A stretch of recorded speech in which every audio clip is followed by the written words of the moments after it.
Fears and Phobia, informational text by kidshealth.org. Background. Most people experience fear now and then. Fear is an ordinary part of life. Some fears may be overcome quickly, others may continue in varying degrees for a lifetime. Science explains why we experience fear and why sometimes our fears seem out of control. Whether it is a fear of spiders, a fear of the dark, or a fear of flying, using science to understand our responses to fear is the first step towards conquering it. Setting a purpose. As you read, pay attention to the details that explain the nature of fear and how fear can affect everyday life, both physically and emotionally. The roller coaster hesitates for a split second at the peak of its steep track after a long, slow climb. You know what's about to happen, and there's no way to avoid it now.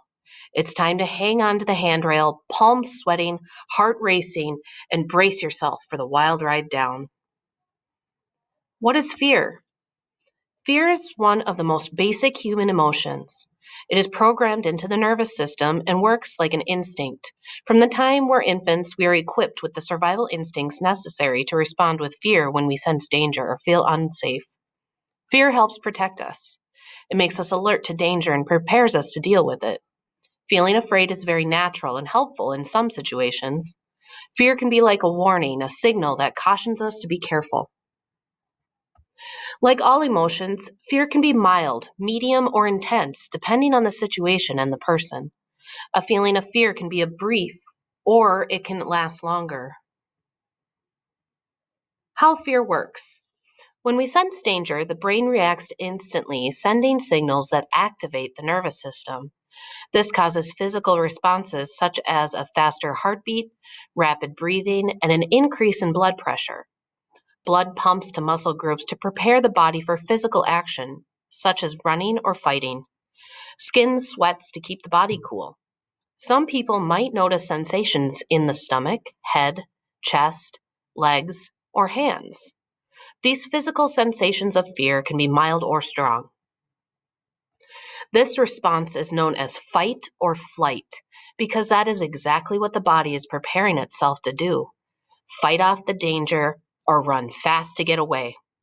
The body stays in the state of fight, flight until the brain receives an all-clear message and turns off the response. Sometimes fear is triggered by something that is startling or unexpected, like a loud noise, even if it's not actually dangerous. That's because the fear reaction is activated instantly, a few seconds faster than the thinking part of the brain can process or evaluate what's happening. As soon as the brain gets enough information to realize there's no danger, oh, it's just a balloon bursting, whew, it turns off the fear reaction. All this can happen in seconds. Fear or fun? Some people find the rush of fear exciting. They might seek out the thrill of extreme sports and savor the scariest horror flicks.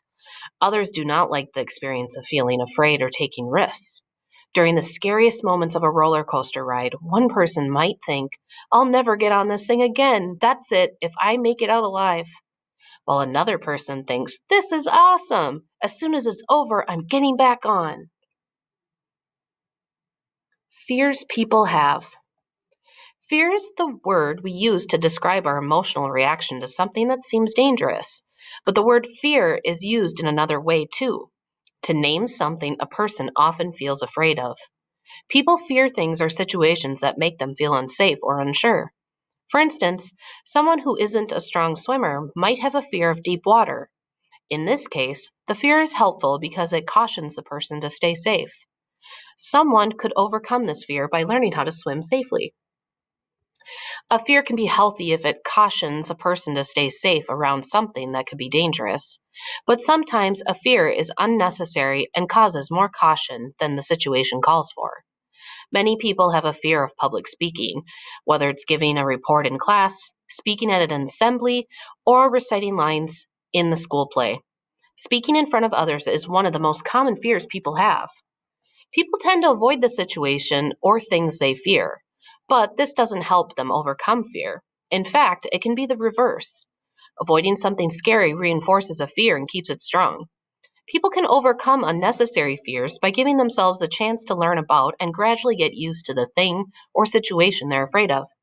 For example, people who fly despite a fear of flying can become used to unfamiliar sensations like takeoff or turbulence. They learn what to expect and have a chance to watch what others do to relax and enjoy the flight. Gradually and safely facing fear helps overcome it.